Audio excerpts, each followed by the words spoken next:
자, 증인의 문자 메시지 내역을 보면 2024년 9월 26일경부터 27일경까지 보좌관 배동수로부터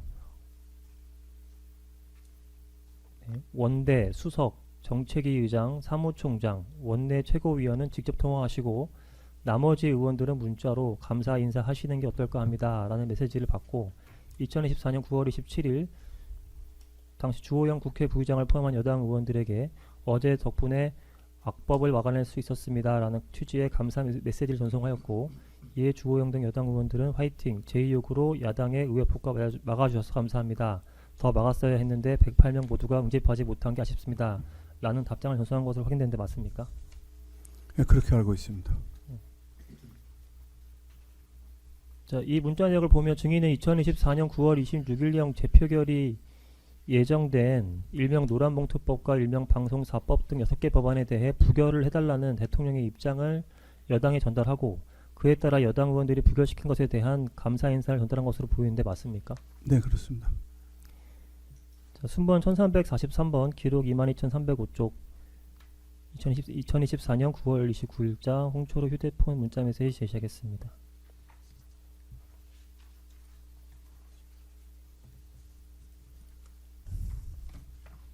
자, 증인은 2024년 9월 29일경 정진석 비서실장으로부터 부의께서 저녁 후 원대와 정책의장 데리고 공관으로 오시랍니다. 라는 문자 메시지를 전송받은 것으로 확인됐는데 맞지요? 예, 확인되면 맞습니다. 예. 2024년 9월 29일은 일요일인데 윤석열 대통령이 이렇게 정정하겠습니다. 증인과 피고인 김상훈 정책위의장을 호출한 이유는 무엇인가요? 지금 기억은 잘 안 납니다.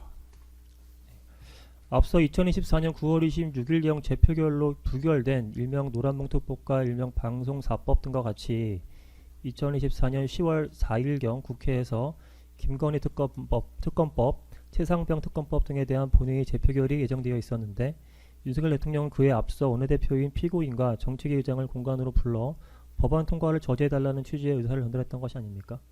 지금 내용 전체를 지금 다 기억하고 있지 못해서요. 어쨌든 저 때가 그런 그 국회에서 상황이 아주 일촉즉발 상황들이 많았던 시기입니다. 네. 검사님 죄송한데요. 지금 중계 관련해서 전화번호도 여기 많이 나오는데 이거를 혹시 뭐 화면을 이게 모자이크 처리 하는 게 다른 의견은 없으시죠? 전화번호도 막 나오고 그래서 그러면 아까 여기 시작할 때부터 지금부터 아니라 그 전부터 여기 시작할 때부터 화면은 요거 모자이크 처리해 주시는 것으로 해주세요. 예, 진행하시죠. 예. 20항입니다. 피고인은 윤석열 대통령을 만난 다음 날인 2024년 9월 30일경 국민의힘 최고위원회 회의에 참석하여 민의의 전당 국회 안에서 정권퇴진과 헌정질서 파괴를 대놓고 선동하는 행사가 열린 것은 도저히 있을 수 없는 일이다 라거나 두 특검법 모두 국회가 대통령의 권한을 침범하고 훼손하여 삼권분립 체계를 위협하는 위헌성이 다분한 법들이다 라는 취지의 발언을 하며 두 특검법을 강력하게 비판하였는데 당시 그 전날 대통령이 해당 법안 통과 저지를 요청했기 때문에 이탈표를 막기 위해 이러한 발언을 한 것은 아닙니까? 그건 제가 답변 드릴 수가 없습니다.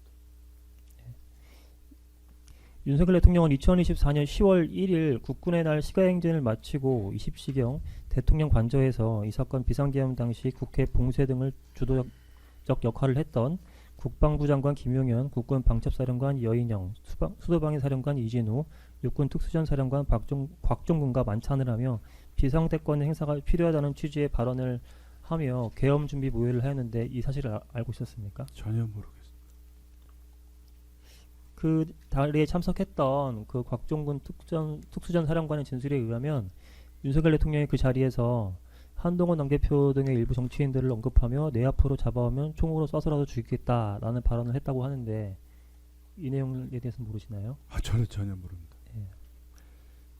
윤석열 대통령은 2024년 10월 2일경 용산 대통령실에서 당대표 한동훈을 제외한 채 피고인 등 국민의힘 원내 지도부와 상임위원장, 상임위원회 간사 등만을 초청한 만찬에서 단결을 강조하였고 피고인 등은 우리는 하나다, 다 함께라는 구호를 외치는 등으로 대통령과의 결속을 강화하는 행사를 한 적이 있었죠.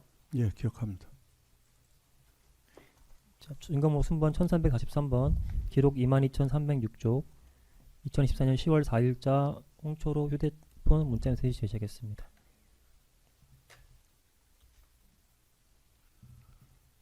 자, 2024년 10월 4일 김건, 김영동, 신동욱, 김정재, 엄태영, 한기호 등 여당 국회의원 들은 증인에게 더 확실히 뭉치겠습니다. 저희 계속 전화번호가 나오는데 저 그쪽에 화면 모자이크 처리될 거예요. 네. 잘 모르. 예, 증인에게 더 확실히 뭉치겠습니다.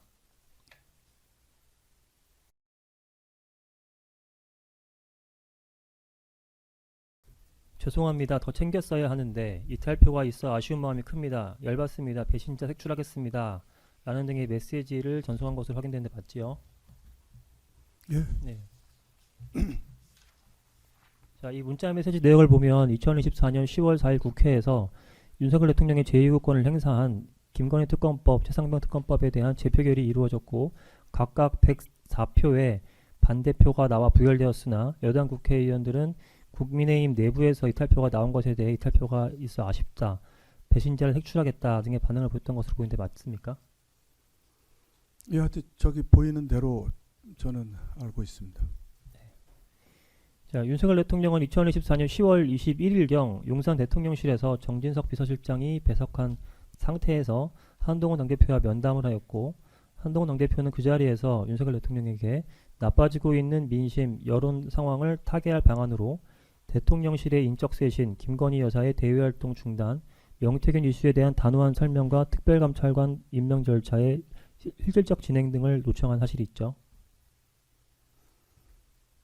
정확히 기억은 못하겠습니다. 하여튼 그런 그 분위기가 있었습니다. 자, 윤석열 대통령은 한동훈 당대표와의 면담을 종료한 이후 같은 날 한동훈 당대표는 제외한 채 피고인을 대통령 관저로 불러 만찬을 한 사실이 있었죠. 그건 제가 기억하기가 좀 그렇습니다. 하도 오래돼서요. 자, 증인이 특검 조사를 받으실 때 진술한 내용을 말씀드리면 2024년 10월 21일 윤석열 대통령과 피고인 등이 있는 만찬 자리에서 윤석열 대통령이 한동훈 당대표가 당 운영을 저렇게 하고 있는데 원내대표가 고생이 많다는 취지로 말씀하셨습니다. 라고 진술한 바 있고 또 한동훈 당대표가 당 운영을 저렇게 하고 있는데 라는 말의 의미에 대해서 한동훈 당대표가 대통령의 뜻을 너무 몰라준다는 것에 대해 불만을 표하는 취지였습니다. 라고 진술한 바 있는데 맞습니까? 그 당시 검사님이 뭐 그런 그 말씀을 하시면서 그런 건 그거 이런 뜻 아니었냐 하고 하셔서 제가 그럴 것 같습니다 하고 말씀드린 것 같습니다. 그럼 그 만찬 자리에서 윤석열 대통령이 피고인에게 한동훈 당대표가 당 운영을 저렇게 하고 있는데 원내대표가 고생이 많다라는 취지로 말을 한 건 맞지요? 뭐 그러셨을 것 같습니다. 증거번호 순번 1343번, 기록 22,307쪽, 2024년 10월 25일자 홍초로 휴대폰 문자 메시지 제시하겠습니다.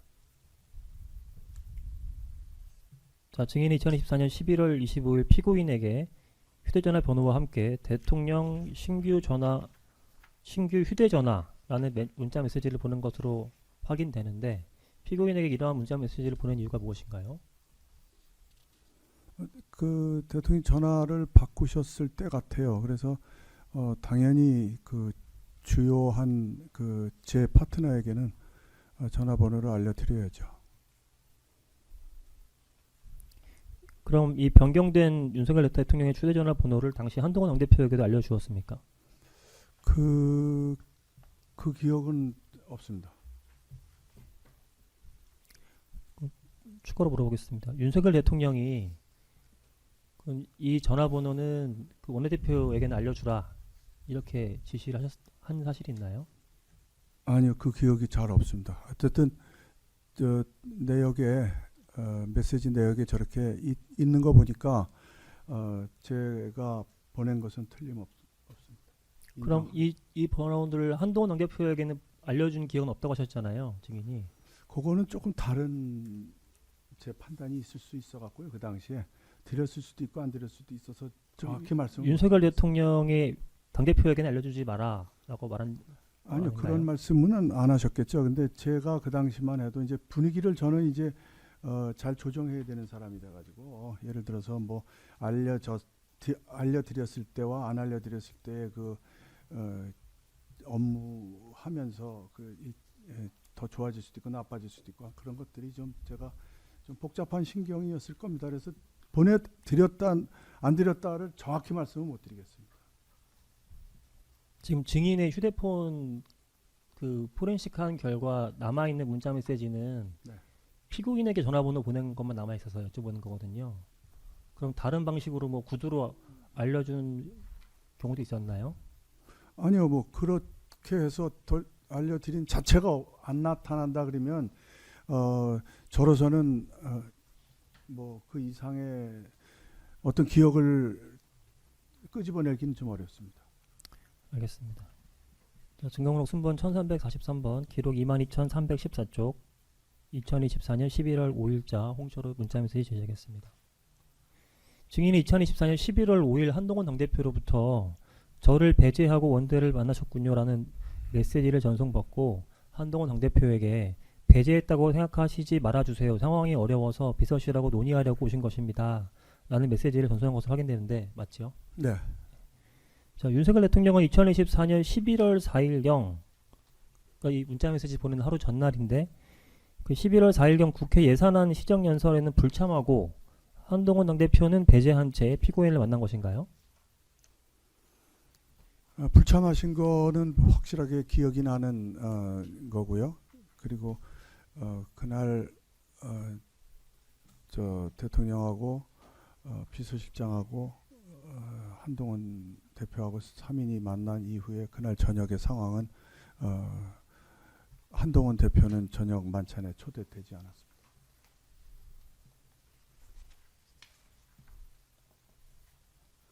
그 11월 4일에 한동훈 당대표를 만났다는 말인가요, 대통령이? 날짜를 제가 잘 기억을 못하겠습니다. 그러니까 지금 11월 4일에 지금 이 문자 메시지 보면 네, 한동훈 당대표는 자기를 빼놓고 대통령이 원내대표와 만났다 이 얘기를 하는 거잖아요. 그러니까 11월 4일이 예. 세 분이 만난 날 아닙니까?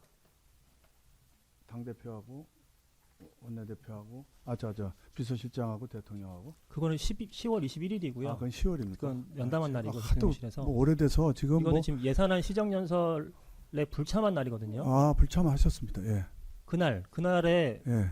한동훈 당대표는 예. 자기를 빼고 대통령이 원내대표와 만났다. 예. 지금 이 얘기를 하는 거지 않습니까? 아, 그러면은 뭐 그래 거기에서 네. 증인도 이제 그 사실을 알고 있기 때문에 상황이 어려워서 비서실하고 논의하려고 오신 것입니다. 이렇게 답변하신 거 아닌가요? 그러면 날짜 저렇게 찍혀 있으면은 맞겠죠. 예. 예. 30항 물어보겠습니다. 당시 언론 보도에 의하면 피고인은 2024년 11월 5일경 원내대책회의를 마치고 기자들에게 당에서 이런저런 말씀이 있어서 제가 어제 대통령실에 다녀왔다. 가급적 국민과 소통의 기회를 일찍 가지면 좋겠다는 말씀을 드렸다. 대통령이 고심하다 밤에 7일 대국민 담화 겸 기자회견을 하는 것으로 최종 결심한 것으로 안다. 라고 발언한 것으로 확인되고 윤석열 대통령은 2024년 11월 7일 명태균 사건 관련해서 대국민 담화 겸 기자회견을 열었던 것으로 확인되는데 결국 2024년 11월 4일 윤석열 대통령은 피고인과의 회동에서 명태균 사건 관련해서 대응 방안을 논의한 것은 아닌가요?